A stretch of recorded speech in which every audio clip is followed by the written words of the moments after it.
Our meditation reading this morning is a poem from an 18-year-old American college freshman named Emily DeTillo.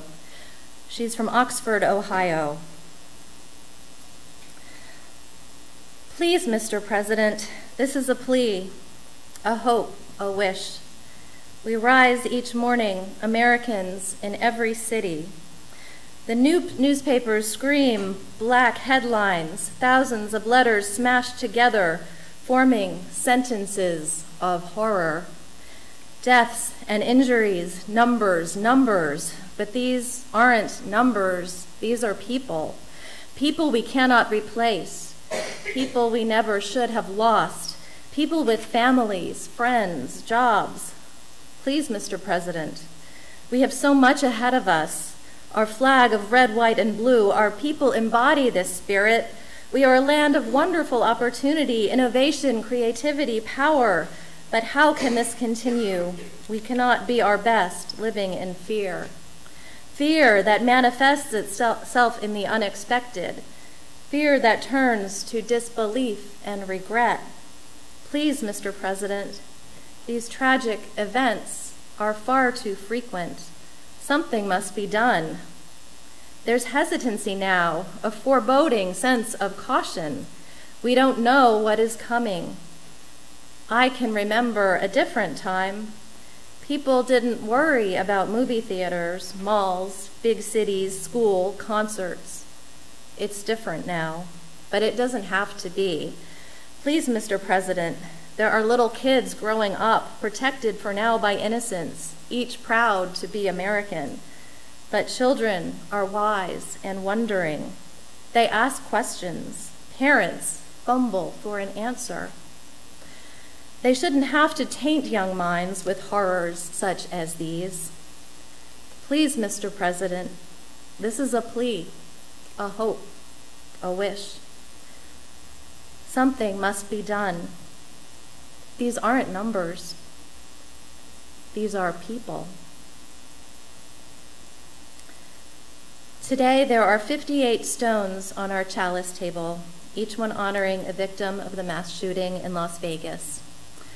Rather than lighting candles today, while the choir is singing, I invite you to come up and place a stone or two in our sandbox, in which you will see a spiral pattern to follow. I now invite you into a moment of silent contemplation.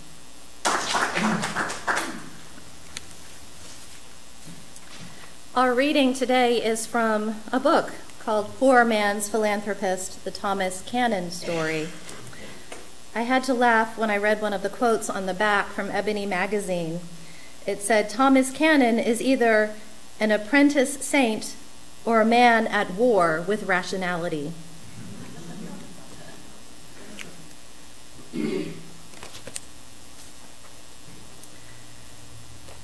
This starts in 1983 when Thomas retired from the post office. Once he stopped working, it was assumed he would stop giving out money. As a matter of fact, he had decided not to give away any money a couple of months before his retirement. But then he read an article in the Roanoke newspaper titled, Mistreated Kitten Finds Better Life. It related the story of Nubbins, a kitten that was abused and had to have its tail amputated because someone tortured it with fire. Then the little kitten was left by the side of the busy highway. According to the article, two teenage girls, Virginia Thomas and her friend Karen Baumgardner, were trying to cross the road when they found the kitten, its tail bleeding. The kitten was crying and seemed to be in a lot of pain. The girls took it to an animal hospital that didn't charge them for the vet services, but did charge them $35 for the medical supplies. The girls split the cost, and Virginia took the kitten home to give it a new life.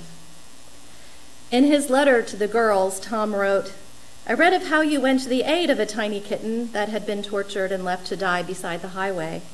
I read of how you took the pain-racked kitten to an animal hospital and paid for medical supplies needed in its treatment. As a reward for your monumental act of love for and compassion towards Nubbins the kitten, here is a check for $1,000. This is to be divided so each of you will get $500. This will reimburse you for the $35 you spent on the medical supplies, and you may feel completely free to spend the balance of the money in any manner you deem best suited to your immediate needs and desires. In a follow-up article in the Richmond newspaper, Tom was quoted as saying he hadn't planned to make another $1,000 gift because it was so close to his retirement, and he was getting ready to live on a pension that would be less than half of his $24,000 yearly salary.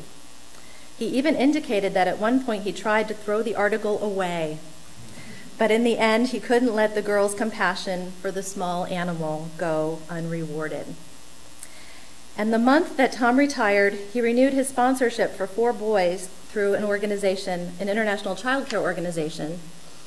His gift was intended to draw attention to the designation by the United Nations of that year as the International Year of the Child. In an article in the Richmond Afro-American, he explained that he chose 1 boy from each of 4 color divisions: a boy from France, a boy from Kenya, a boy from India, and a boy from Japan.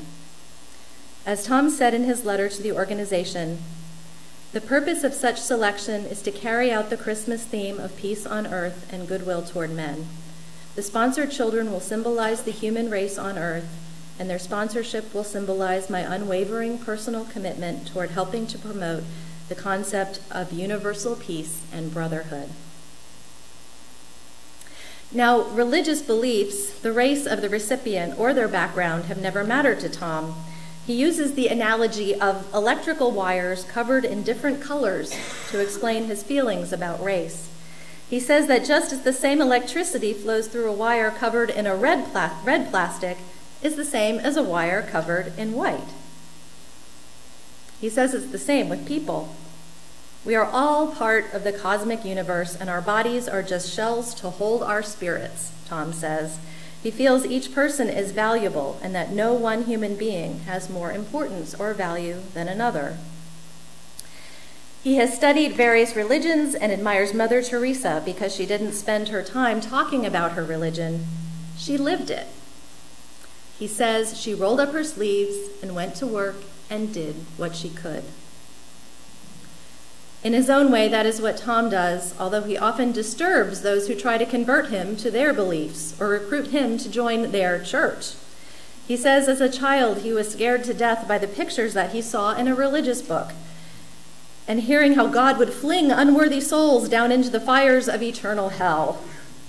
He doesn't believe in a vengeful God. He says God is made in man's image, and in turn we are made in his image. He also scoffs at those who try to save his soul. He says they would probably be surprised to learn that he was baptized when he was in the Navy, but that some of those who pretend to be holier than thou are going to be there if some of those who say they are holier than thou are going to be there when he enters heaven, then that would be just almost as bad as hell. I don't know if the Unitarian Universalists ever approached him, but he sounds awfully you to me.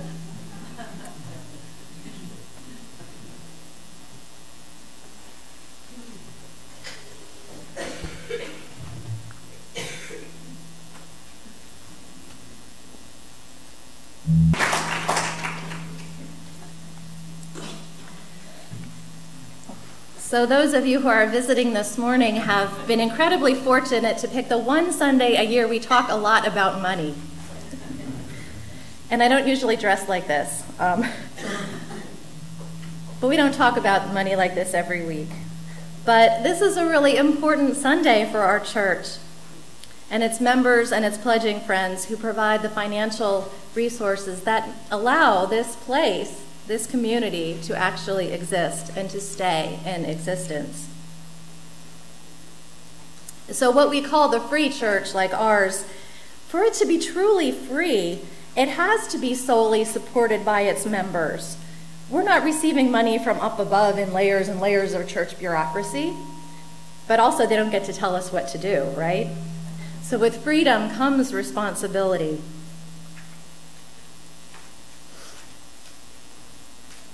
But you know, sometimes we forget about this freedom and responsibility And what a precious privilege that is when it comes to giving to church. We often forget that this isn't just one, we often think of this as just one more bill we've got to pay, when really that's not the case.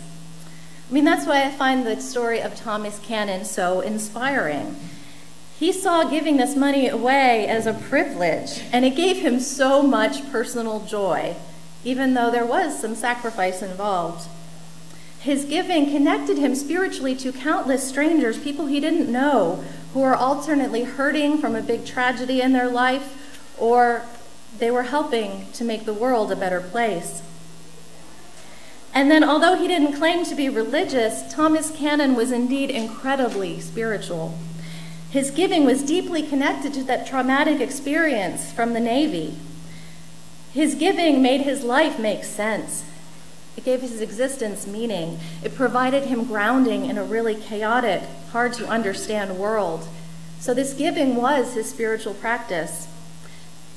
And then when Thomas Cannon himself was in need, miraculously the universe provided without him even having to ask for help. I can't even invent a better karmic ending to this story. But although I find Thomas Cannon truly inspiring, I have to admit I'm not prepared to pattern my life after his. I'm way too chicken for that. But he is a role model for me who inspires me to greater generosity. And he reminds me that if you do good in the world, the universe will provide. And I don't think Thomas Cannon actually expected or ever asked anyone to do exactly what he did. He realized that this was his own chosen personal path. He was not a zealot trying to get people to give up all their worldly belongings and give all their money away. Remember, his parting advice to the world was, help people, which is a very doable thing, an achievable thing for just about everybody. And then there's Thomas Cannon's love bus, which is my absolute favorite part of the story. And I think it's a really apt metaphor for our annual stewardship campaign. Here, everybody has a chance to play the role of Thomas Cannon. Everyone gets to go to the front of the bus and announce, here is my gift for you, my beloved people. So we will have fuel to unleash more spirit, more love, more community, and more healing for our world. Now I'm going to put a pause on my sermonizing for a moment and describe some of the nuts and bolts of our stewardship campaign this year. This year, everyone's going to be invited to a small or medium-sized gathering in which you will enjoy some food and some socializing. And near the end of each enjoyable event, everyone will be asked to fill in their pledge cards for 2018. So there are two things you should pay attention to right now.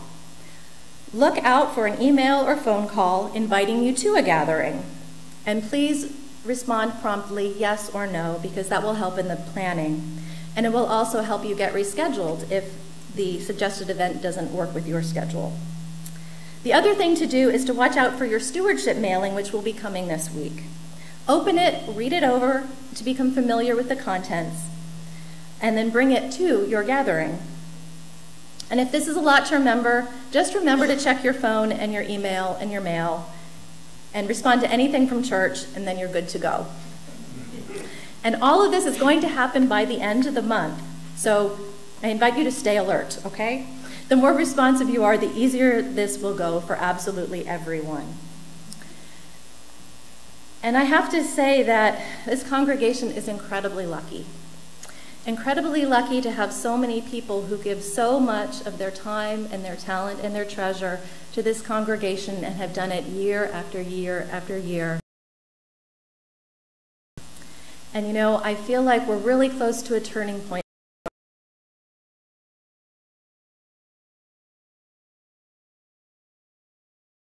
Pulling the weight for power us through this building up stage until the momentum of our community really starts to take off. And I promise, if you hang in there and do all you can, we will get there. I hope in a couple of years I can stand here and report that we have arrived, that we've arrived in this place of big, vibrant community. So I invite you today to get on the love bus. So now I invite everyone to rise in body or spirit to do our last sing-along song.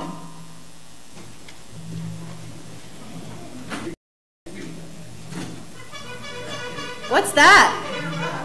What's that? What is that? I think it's the love bus. The love bus has arrived.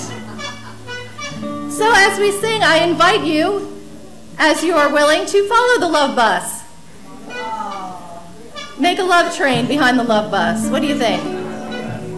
Are we ready? Okay, let's go.